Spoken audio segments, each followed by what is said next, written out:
So this is the twins. We've got Humpty and Dumpty. We spawn on Dumpty with 84 mechs, 600 radius. Spawns are at the poles around this volcanic thing on the north and the south. And you can move over to Humpty, which is the bigger brother of Dumpty. Not so volcanic, but a similar layout and more scattershot. I'm Marshall for the purpose of the video. If you don't know, well, you do now. And I'm joined by Bot for this co-cast. Hello again. Fourth introduction. There'll be many introductions. Did you choose this set of players to cast, or? I did, yes. Okay, I see. So we've got Zamok in grey, we've got Potassia in light blue, Quilltide in red, Disgrape in dark blue, Future Gnome in green, and its watermelons in yellow. Green is not a creative colour. Oh my goodness. Yeah, so the first game we managed to see a bit of Disgrape, Quilltide and Future Gnome, and all three were powerhouses there, I'd say. And apparently in the other game, Zamok was a powerhouse. I'm not quite sure how watermelons fared separately, but we'll have to see how it goes, really. So, on the south, we've got Zamok in grey. Bots first, followed by... Sorry? No, I was going to say into air, which is an interesting choice. There seems to be an interest in playing these like or specifically by Zamok, as though it's sort of adjacent to a 1v1. Curious how the air will fare in this match, given the proximity to each player. There's also, potential. Oh, sorry, go on. I was going to say potential air for just quick raids over the top of these lava ravines, because you can get a Vanguard drop or an Inferno drop even, just literally over the top of these mountains. Definitely. I believe this is your map, right? Yes. Yes, it's definitely sort of sadistic to place the enemy spawns so close to each other. I'm also a little worried we'll start seeing Hulk and spam from some of the more defensive players in this.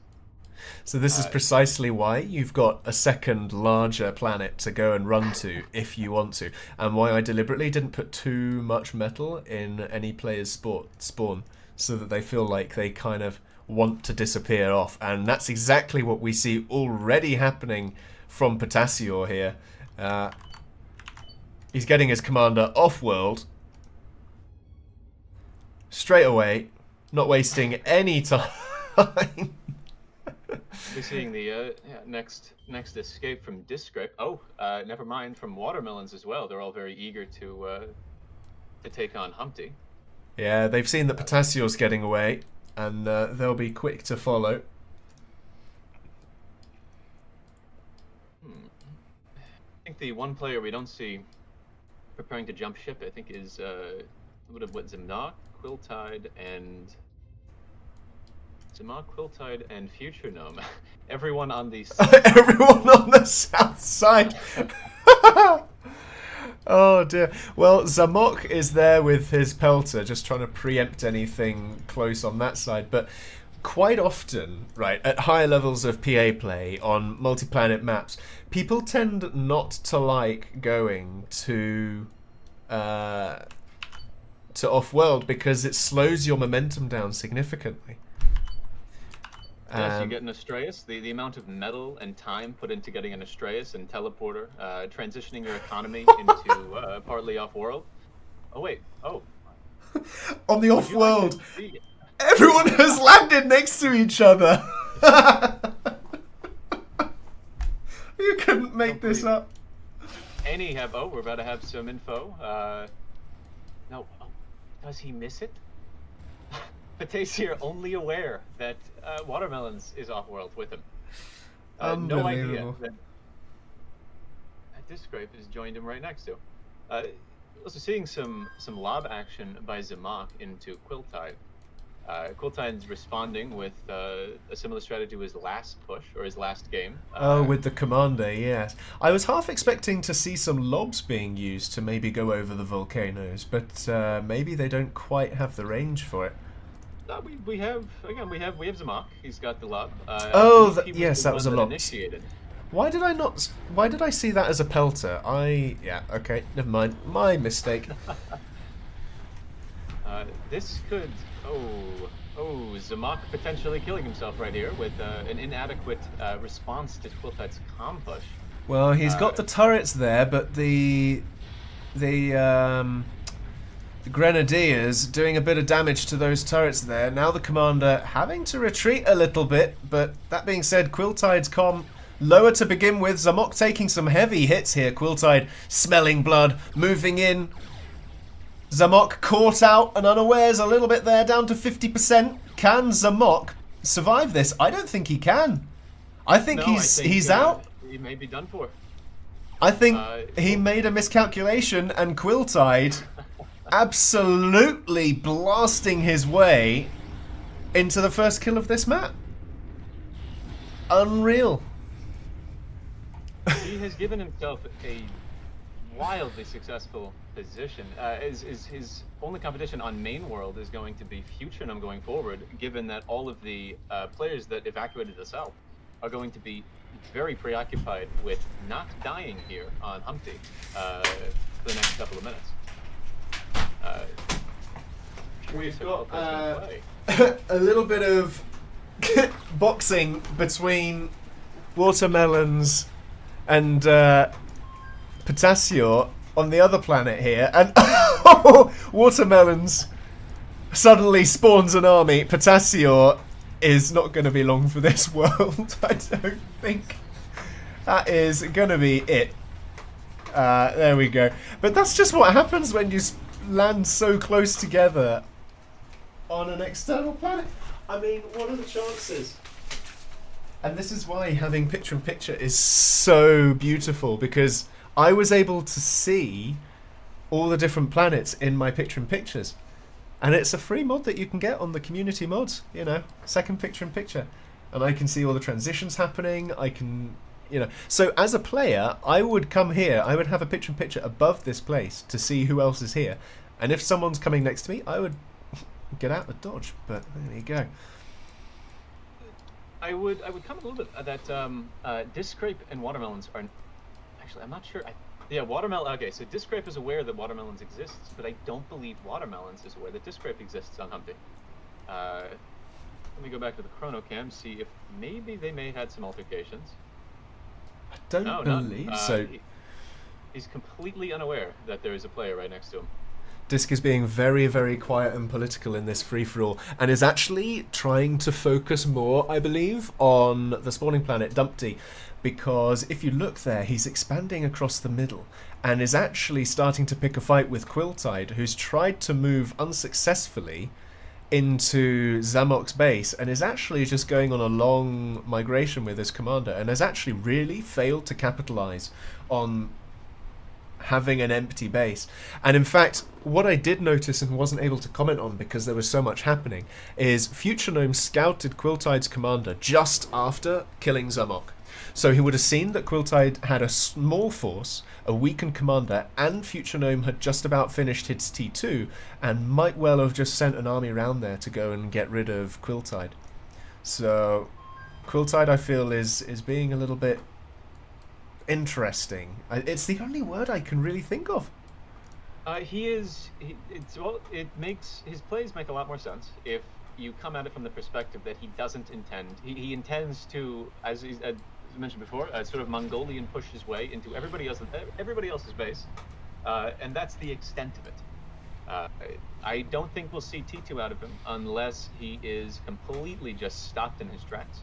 He'll most likely continue this until he either dies or, as I said, is stopped. He's going to potentially just destroy Watermelon's base here, which would very quickly put Watermelon's only presence on Humpty right next to Discrape. is going to potentially simply sort of ruin him. Yeah, it's a precarious situation to be in. I mean, Disgrape might well be focusing on Dumpty rather than Humpty for the time being. But most of Watermelon's forces on Humpty are coming from Dumpty. So, oh god, how many? Take a shot every time you hear Humpty or Dumpty, folks. No, I believe Watermelons is making the split-second decision to reject his base on Dumpty and put all of his forces into attacking Disgrape on the moon. Oh wow, Disc is fleeing away. Yes, you're quite right there. But I don't think he has enough. He's about to send his unit through Watermelon's teleporter as well. No way. No way is... Oh. He did manage to cut it off, but certainly close. And Watermelon has successfully managed to put off Disgrape's base here. Interesting. So... He's trying. Yeah, well, Disc is not gone, as you correctly identify. There's a teleporter over there. But it's a bit perilous for Quiltide, though, because if he continues to Mongolian march... Pardon me for the edited car out the window. If he continues to do that in this woodly direction, he's going to walk into Disgrape, who does have a significant army. And Disc and Future, again, at each other's throats. It's interesting, too, because Future Gnome should be... I'm curious what he's doing. Does he not have radar of Disgrape? Because he should just mow down Disgrape's proxy forces and proxy base local to him. Nope. I mean, he has the forces. Doesn't seem to intend to. There's no radar there, but also potentially what he doesn't want to do is pick a fight with Disgrape. That being said, we've got Masquerade mods and everything, so he doesn't necessarily know that is Disgrape. But for someone to be literally on your borders like that so early in the game is psychologically constricting. It definitely is. Quiltide is also about to potentially give this entire game to Disgrape very soon. As soon as Quiltide... Oh, king making. Ooh. Yeah, if Quiltide does successfully either kill Future Gnome or disable him, I believe Disgrape should have enough agency to take over Dumpty, and then just due to the time difference and the eco difference, be able to just kill Watermelons. Well, you say that, but the eco for Watermelons over on Humpty now is actually the highest in the game. He's got the most eco over there. Right. He is only one factory behind Disgrape and 2 behind Future Gnome, who is once again having issues. Disgrape does have the army count, though, despite the eco difference. If Disgrape is able to get his forces onto Humpty, like he is now, despite the eco, Disgrape should win out. Also, Quiltide just killed himself. Mongolian push ended. Yes. With a brick wall, it would seem. Future Gnome takes a kill. Grabs a point. Are you noting the order of kills and points, by the way, in this game? I am, yes. Cool.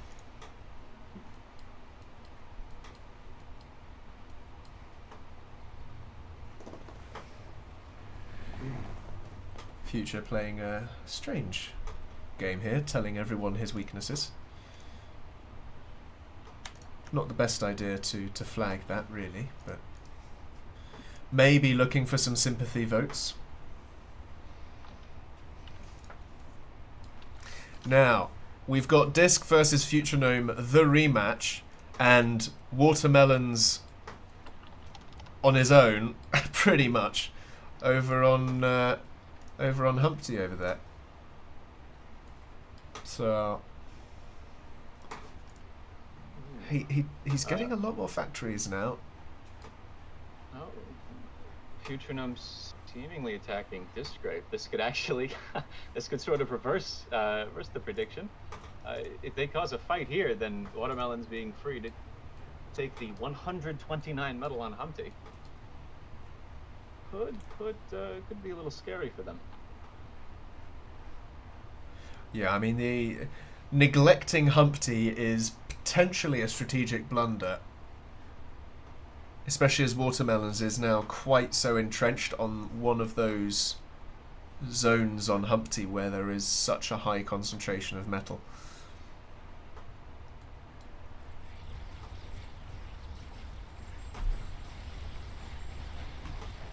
Quiltide enters the chat with lol. Hello, Dissonant.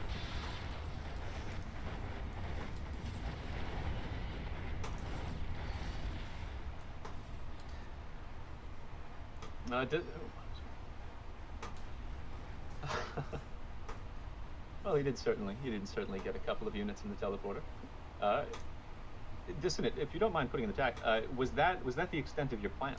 Did you sort of expect that would happen, or hoping that your T2 plus com push would have been enough?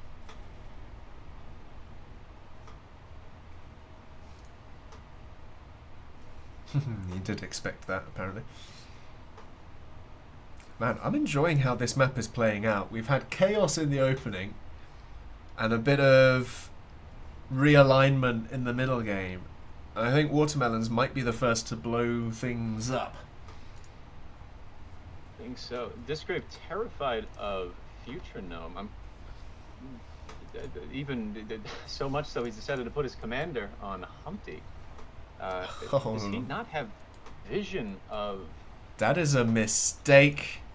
That is a big mistake. He does not know the extent of Watermelons on this planet, but he should intuit. He should realise that Watermelons has been uncontested on this planet, because he's seen that no one else has gone into Orbital. He knows that the only other person on this planet has been blown up to smithereens, and he knows therefore that Watermelons has free reign, because he hasn't been... Disgrape hasn't been stopping Watermelons. As you said, it is anonymous, though. Perhaps this perhaps a little bit of hubris may be factored in, and Disgrape assuming that this may not it may not even be Watermelons. It might even be, I don't know, perhaps even, I mean, any player, even Future Gnome. Perhaps he doesn't think enough of them. But look at the disparities just in the army counts. 560 in climbing from Watermelons, 270 from Disgrape, and that's split across 2 planets. If Disc and Future Gnome were smart, they would sort of have a tentative alliance here, because whoever kills the other, King makes Watermelons at this point. But I don't think Future Gnome is under... I don't think... I don't believe he's even yet to build Orbital. I'm not sure the other planet he's cognizant of.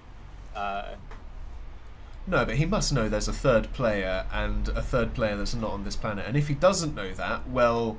Either he can blame his connection issues, or, from our point of view, we can see that he ain't scouting.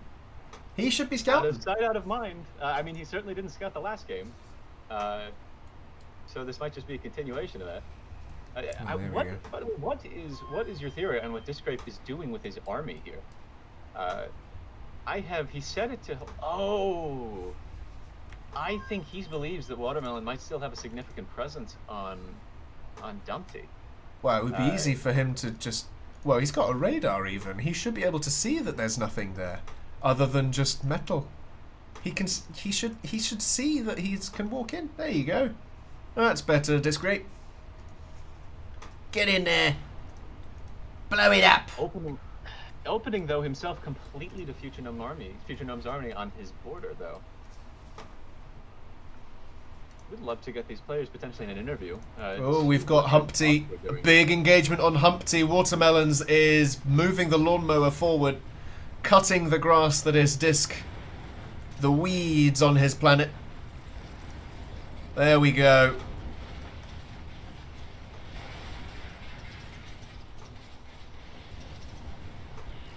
Gorgeous stuff. I think Disgrape thought this. We have finally seemed to get the sense to there we go. Politics. We must destroy Moon together. There we go. Interesting. I agree. Hold on. Sure. Let's kill purple together. Okay, who's doing what?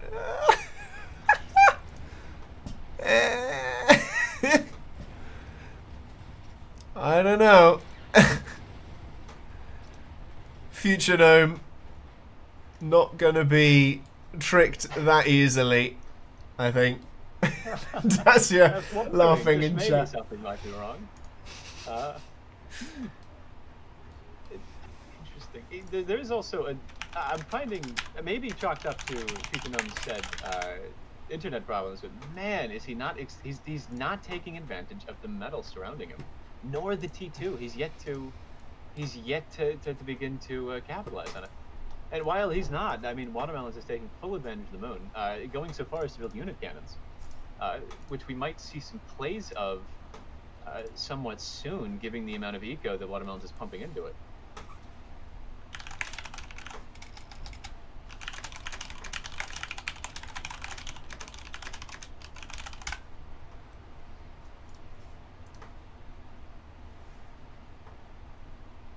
This great making a play again for the moon with that orbital fab.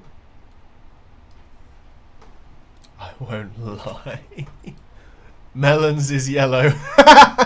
I got my colour. It's a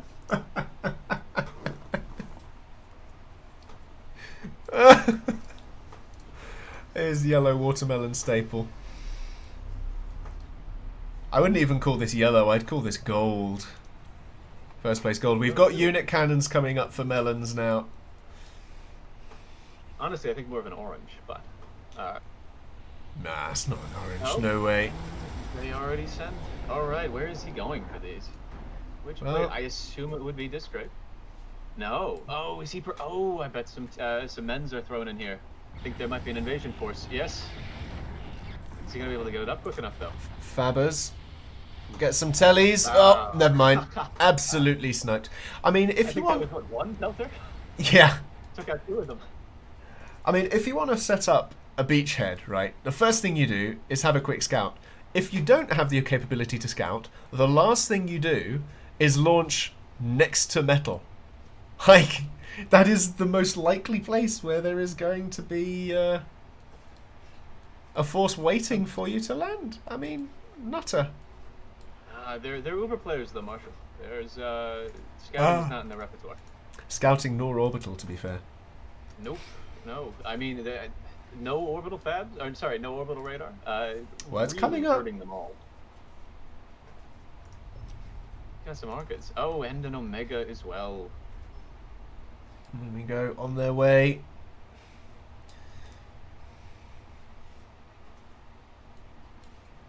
That despite all of this, still no orbital presence from FutureNet. I think if he's having control or internet issues, getting orbital is going to be too much for his capabilities.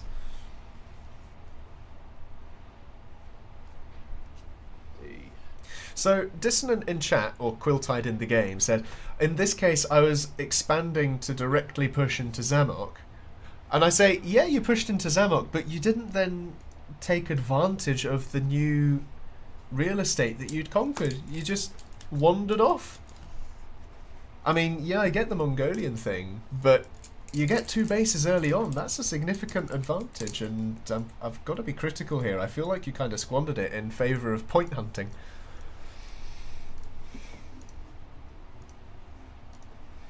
Definitely lack of T2 on his part certainly contributed, and then just absolutely no increased industrialization. Oh, second there we go. Drop we have from Mellis. That's the right place to land it. There's only two fabs in there, moving directly straight away, but no, there's ants. I think he may need to be a little more conservative with these plays. The proximity of the levelers is not helping him out. I mean, he's still trying to land on the same side as Discrape's base. He's trying to land on the other side of the road. He should be trying to land in the other home counties.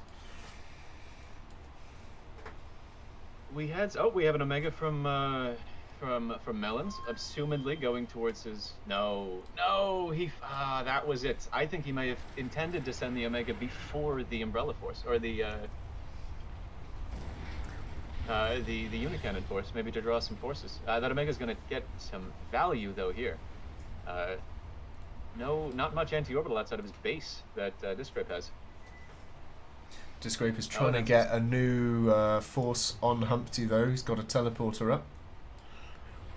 While we see this Omega doing its thing, I'm just going to have a look inside Watermelon's base to see what we've got. We've still only got 3 unit cannons. We don't have any nukes. We've got a huge force waiting to come through a teleporter. We don't have builders ready to Ragnarok, so I don't think we're going to see that this game. It's a terrible shame that Disgrape's force is lacking a significant AA. Other than the 2 storms that he has out in front, I think the rest of it's going to be carpet bombed in almost one volley from the 70 bombers that Melons has accumulated. That is an insane number of bombers.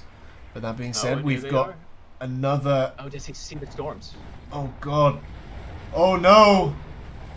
Oh, even then, the sheer bomber quantity with the... No, the storms got so much value there. But he's distracting him. Look over on Dumpty here. We've got that teleporter getting set up now. Oh. It's a successful distraction. The Omega is there to defend, and all of Disgrape's army is on the other planet. Oh dear. Another mistake to make. There we go. I think I'm gonna turn off picture-in-picture now because this is getting too low frame rate for me with the number of units there. And this is very smart from Melons. Going for Disgrape rather than the handicapped future gnome. There we go, Disgrape's base. A little too late. It's over 1,000 units by Watermelons, all headed directly toward the threat com. Yeah. I don't think there's any way Disc is surviving that. His comm is just sitting there. Ladies and gents, that is a good night. And I think we can call a GG to Watermelons there because Future Gnome is gnomed out over here on the planet. What's the word I'm thinking of? Stagnant garden gnome playstyle. That's what he seems to be aiming for. That's the one.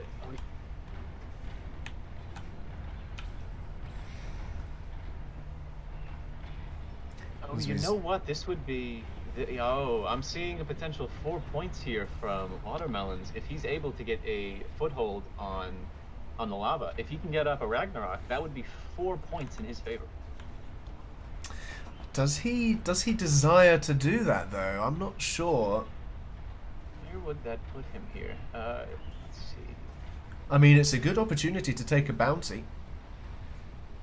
It is. That would put him in 2nd place if the other game that we saw, or if the other game, the other games that are playing are not absolute stomps for individual players. It would position him firmly as a front runner. Here I'm seeing fabricators right here. I think he may actually intend to. Yes, he is. He's getting a. Oh yes, there we are. Genius. He's not got many fabs there though, and to build a Ragnarok is going to take a lot more than that. I think he's more than able to building many more of them. Turned off. Oh no. I'd expect more production turned off, but no. I think he's comfortable here. I mean, he has the army, he has the eco.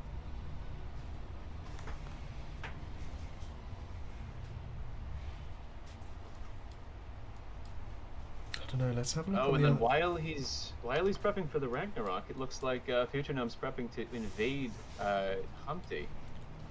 But that's just the thing. The actual commander over on Humpty, Watermelon's commander, is not defended at all. We've got a few Omegas coming over. We've got a little bit of a scout coming from Future Gnome. Where? Wrong side of the planet. We have it all the way over there. And Watermelon's very poor decision to turn off his bumblebee production. He has stopped. He's stopped the energy on the factories. If Future Gnome were to push in, who has comparatively little AA, Watermelons would be defenseless here. Ooh. Watermelon's trying to find a comm. Sending air around. Sorry, Future Gnome trying to find a comm. Watermelons was going to go and intercept, but instead has brought his air back to the comm to try and pick off Future Gnome's air as they come towards the comm to prevent the scout. An interesting, nice play by Watermelons with the Omegas here. Very specifically not engaging the commander. Going solely for his industry and ability to invade the moon.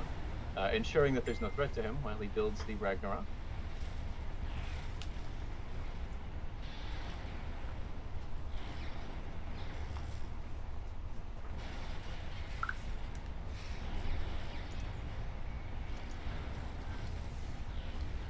The Ragnarok is there.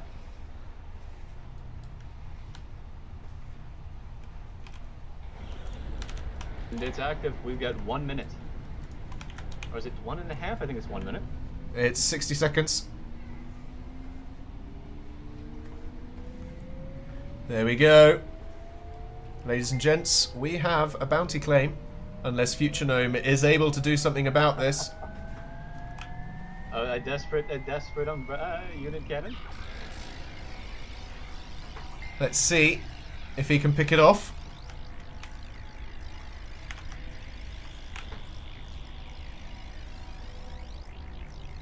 Here they come. Landing on top. Or not. They're going for a snipe, but I don't think they'll find it.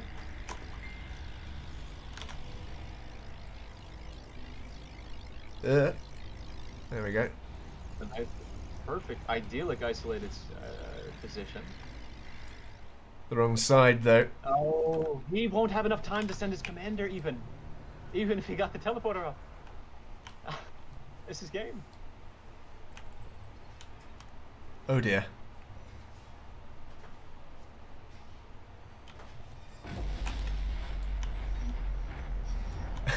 Played by Watermelons. Beautiful. There was a lot of cool reactions there on Humpty with all the players that that landed in the same spot. I think that was very well played. Very well played.